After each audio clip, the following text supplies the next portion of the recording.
Hey guys, welcome back to my channel. I'm Amy, and today we are going to be talking about 7 tools to help you automate/cut down on the amount of time you spend managing your Airbnb. My husband and I are fairly new Airbnb hosts, and these are just some tricks of the trade that we've learned along the way in the couple months that we have been self-managing our Airbnb property. I do have one tip in here that I have not seen anywhere else. I didn't read it on any blogs. We just kind of learned this by trial and error, and that will be the very last tip I show. All right, jumping into number 1. The first is a smart lock. I know this is all over the internet. I won't spend a whole lot of time talking about this, but however, the tip here is we did quite a bit of research on the type of smart lock we wanted to get, and we ended up going with the Schlage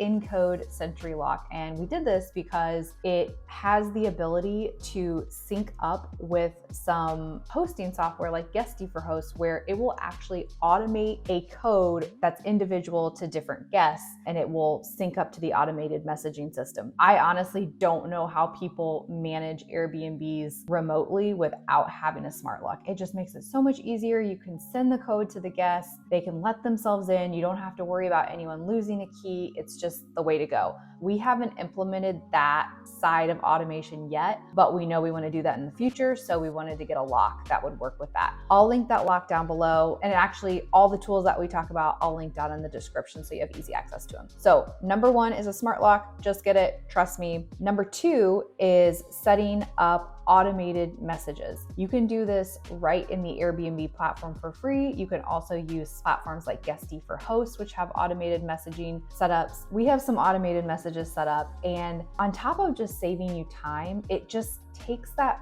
mental load off. We didn't have automated messages the first month that we started, so we were sending check-in instructions, sending checkout instructions, and we were constantly having to look at the calendar and remember when guests were coming and going. And it takes all of like 5 seconds to send a checkout message, but it was just kind of that thing on your mind where you had to remember, all right, someone's checking out today, and around 6 p.m. the night before, you need to send them a message. And it's just really nice having these messages set up to where you don't have to think about it. Right now we have automated messages for check-in instructions, checkout, and we also have some automated messages the morning that our pool guy comes to clean and our yard guy comes to take care of everything. We learned, through trial and error and having a house, that people get kind of surprised when someone's walking through the backyard. And so it's all about setting expectations. And we just, set up messages to let them know that every Tuesday, pool guy is going to come between this window to take care of the pool. It just makes the whole process move more smoothly. You can set up these messages for lots of different things, but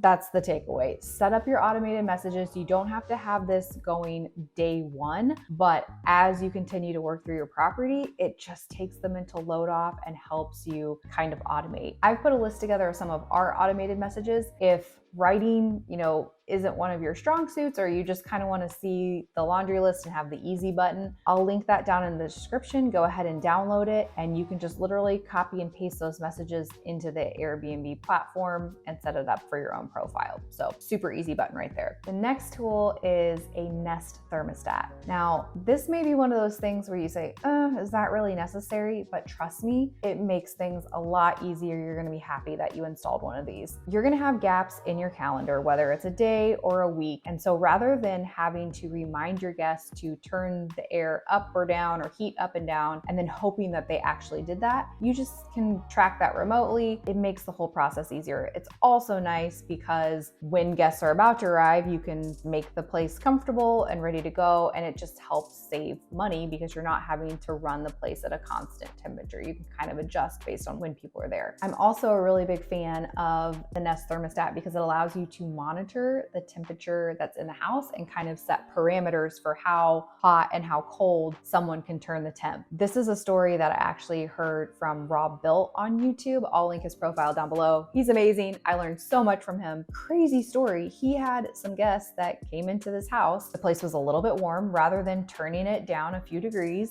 they cranked the air conditioning all the way down. That's not really how air conditioners work. It doesn't matter. It's not going to get colder any faster if you crank the air conditioning conditioning all the way down. And it actually ended up freezing the air conditioning unit and stopped working. So we had to call a repair guy out there. They had to actually let the unit thaw out, and it was pretty expensive to fix. We're in Florida, it gets hot. I can easily see someone coming in here and just, like, oh, no, let's make it 50 degrees and having the same thing happen. So this is a little bit of prevention for us, but I would highly recommend a Nest for things like that, as well as just being able to save money and monitor the temperature. But with the Nest, you can actually see what people are adjusting the thermostat to, and you can set parameters for how hot or how cold you'll allow them to make it. Huge fan, highly recommend a Nest thermostat.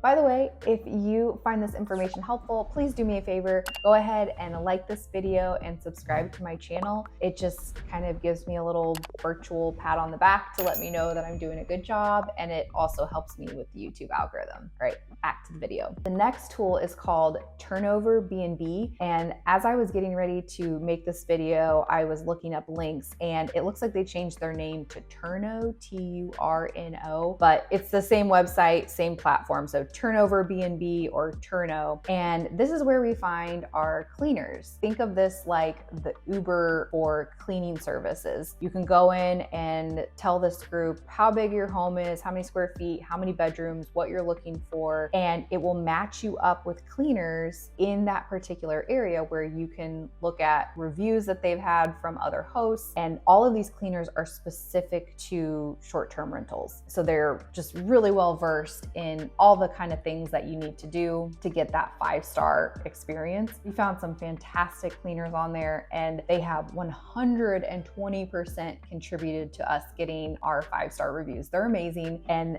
they do like the extra things. They make our towels into little swans. We didn't ask them to do that, but it's amazing. They make them into like birds, and they what else do they? Oh, they make little rosettes on the toilet paper, and they have the little paper things that go over the toilet to show that it was sanitized. I mean, they're awesome, and it's so easy to find someone. The other really cool thing about this tool, on top of just making it easy to find cleaners who know how to make a short-term rental work, is that you can actually sync your Turnover B&B profile with your Airbnb calendar, and your cleaner that you pick out can look at your calendar and accept the jobs. And so this totally takes out you as the middleman, as the host, to remind them of when they have to go and clean. It's not like you have to have that mental load of saying, oh gosh, okay, hey, so-and-so team member, just a reminder, we've got someone checking out tomorrow at 10.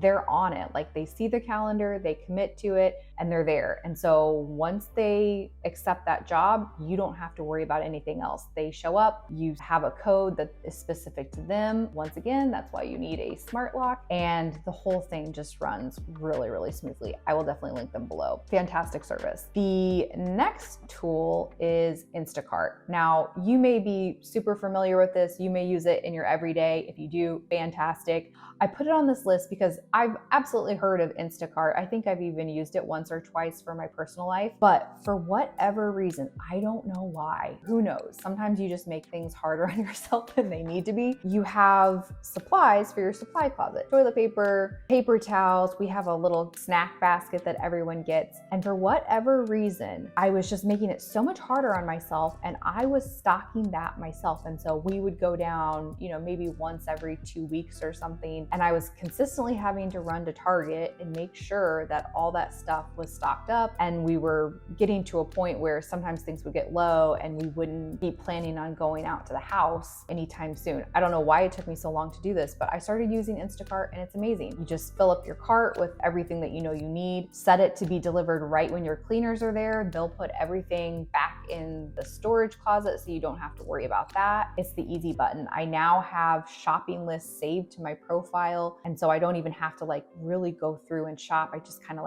add things to my cart and send them on. So again, you've probably used it, but it's just one of those things where when you're not really trying to think about automating your business, you can sometimes make things a lot harder than they need to be. Next tool is an app called TaskRabbit. Again, you may have heard of this before, but it's a platform. Think of it like the Uber for any kind of odds and end type of thing that you might need done. They can put furniture together. We actually use this as a delivery courier service. There was one time where we needed to get some extra sheets to our cleaner. We already had them at our house. It wasn't something that we were just going to order on Amazon. And so our cleaner is close to the property. She's about an hour away. We didn't have time to do that. So we called a courier and actually had them go out and deliver this set of sheets to the cleaner. But I can think of a million other things that we might use TaskRabbit for to just kind of take ourselves out of the middle of things. It's a really helpful service. And again, you're not thinking about how to make your life easier. It's one of those things that you can overlook. I'll kind of keep everyone updated on all the different ways that we use it, but really great app. It's like an extra pair of hands to help you automate this business. Last tip, if you're hanging around, thank you so much. This last tip isn't any kind of fancy app or automation software, but it has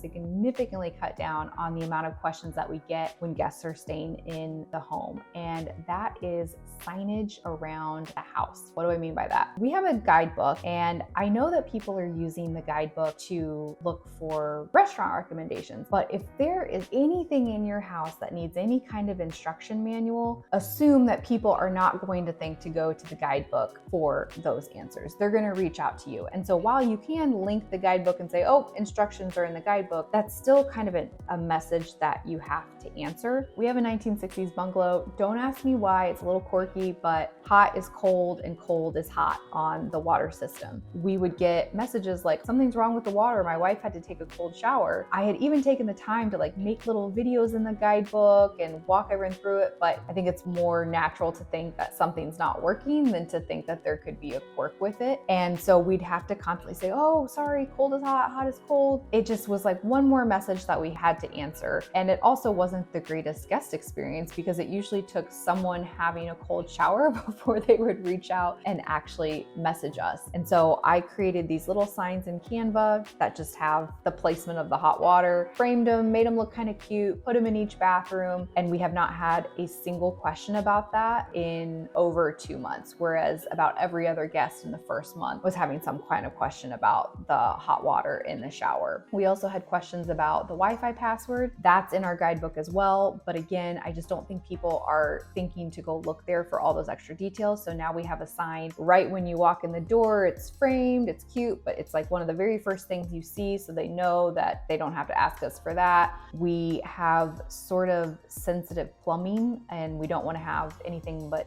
toilet paper, so no feminine hygiene products flushed. And so we put a little sign there. Again, hoping that kind of helps eliminate problems down the road because we won't have to call a plumber because pipes are backed up. And I'm actually getting ready to create a sign for outside because we have a hot tub. We're close to the beach and we're noticing that people are kind of coming home from the beach, jumping straight in the hot tub. And it's getting a lot of sand in the bottom, and so it's hard to clean out. So I'll get a sign made that just says, hey, if you're back from the beach, please use the outdoor shower before you jump into the hot tub, and then replace the hot tub cover when you are leaving. That's another thing that we noticed. People were leaving the cover off, and it's not allowing the water to stay as hot. And then it's also going to be more expensive to heat that hot tub. So that was just a quick rundown. We are still learning. So if you're watching this video and you have a tip for something else that has helped you automate your business, please, please, please drop it down in the comments below, because I would love to learn and add things to our process and system. And then, I know that anyone else that's watching this video would like to learn more tips as well. That's what's been working for us so far. And I'm really glad that we've taken the time to kind of work through some of these automations. I'll link everything down in the description below for all these tools I've talked about. I think that is everything for now. So I will see you guys in the next video.